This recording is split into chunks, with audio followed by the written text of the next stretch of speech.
Bonjour les amis, j'espère que vous allez bien. Aujourd'hui, on va s'exercer à utiliser un outil pour produire des arguments. Et on va appliquer cette technique à un sujet de société passionnant.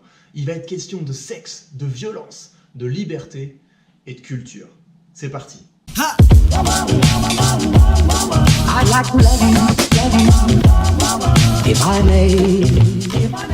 À chaque situation où vous prenez la parole pour défendre une cause, correspond en quelque sorte une commode avec différents tiroirs dont vous pouvez tirer vos arguments.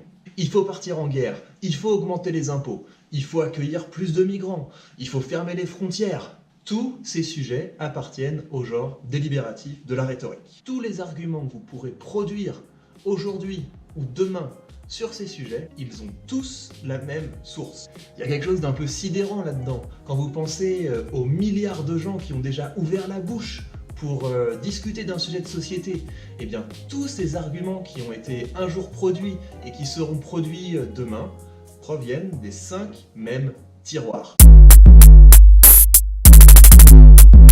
Le lieu de l'opportunité rassemble les arguments qui consistent à dire que c'est le moment de le faire ou au contraire que c'est surtout pas le moment de le faire. Par exemple, si je veux défendre qu'il faut installer un système de vidéosurveillance dans la ville, je peux faire quelque chose comme ça. Nous venons encore de subir une grave attaque terroriste. Combien de temps allons-nous perdre ? Combien de vies humaines allons-nous encore gaspiller avant de nous équiper des moyens d'empêcher ce genre de tragédie?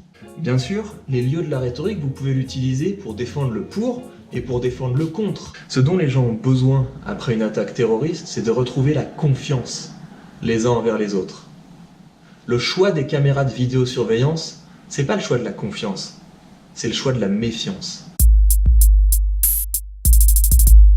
Les arguments sur la faisabilité, ensuite, c'est tout ce qui consiste à dire que c'est très facile à mettre en œuvre, ou au contraire que c'est beaucoup trop compliqué. Mais évidemment qu'on peut mettre en place un système de vidéosurveillance. Regardez la ville de Londres, ça marche très bien. Enfin,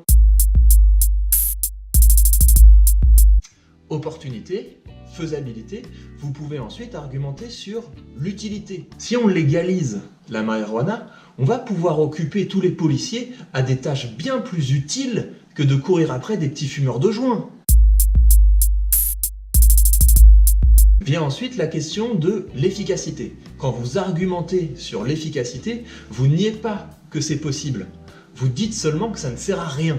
Mais c'est pas avec la vidéosurveillance qu'on va lutter contre le crime, enfin. C'est pas une caméra qui va empêcher un voleur de voler son sac à une dame qui rentre chez elle le soir. Vient enfin le lieu de la moralité, qui va consister à soutenir vos choix politiques à l'aide des valeurs communément partagées. Une ville avec trop de voitures, c'est une ville qui est trop polluée. Et une ville qui est trop polluée, c'est une ville qui menace la santé de ses citoyens. Rien n'est plus important, rien n'est plus sacré que la vie humaine. Si on respecte vraiment la vie, il est grand temps d'interdire les centres-villes aux voitures. Il est temps maintenant de passer de la théorie à la pratique, et je vais donc vous présenter le cas sur lequel je voudrais qu'on travaille. Il y a un phénomène assez intéressant qui se produit depuis quelques années à Bruxelles, à savoir que de temps en temps, un matin, on se réveille, et un des murs de la ville a été recouvert d'une fresque monumentale. L'artiste qui peint ces fresques fait parfois dans le sexuel, parfois dans le pornographique, parfois dans la violence, et plus récemment il est entré dans sa période scatophile. Alors je vous la montre juste une fraction de seconde parce que je dois vous dire que je trouve que cette œuvre est un peu juste niveau classe. Pour le moment, les autorités de la ville renvoient la balle aux citoyens en disant que c'est pas vraiment leur problème. Je voudrais à cet égard vous lire la réaction de l'échevine supposée à la propreté publique et à la culture de la ville de Bruxelles. Vous allez voir que c'est assez intéressant. Dans les grandes villes, il arrive que des fresques surgissent, explique donc Karine Lallieu. La ville de Bruxelles ne procédera pas elle-même à l'effacement de cette nouvelle fresque. Le propriétaire de l'immeuble peut lui-même le faire et peut également porter plainte auprès du parquet. Il s'agira d'une plainte contre X, étant donné que l'on ne sait toujours pas qui se cache derrière ces nombreuses peintures murales. Aucune enquête n'a d'ailleurs été ouverte à ce sujet. Nous supprimons les fresques ou les graffitis liés à des messages haineux ou violents. Mais ce n'est pas le cas ici. Je trouve cependant cette peinture ni intéressante ni pertinente. J'ai rarement vu quelqu'un aller aussi loin dans l'absence de prise de position sur un sujet donné. On va faire beaucoup mieux que ça. Et je vous propose donc de répondre à cette question. Faut-il, oui ou non, recouvrir ces fresques à caractère violent, sexuel ou scatophile? Et pour ce faire, de faire l'effort d'explorer les différents lieux que je vous ai présentés.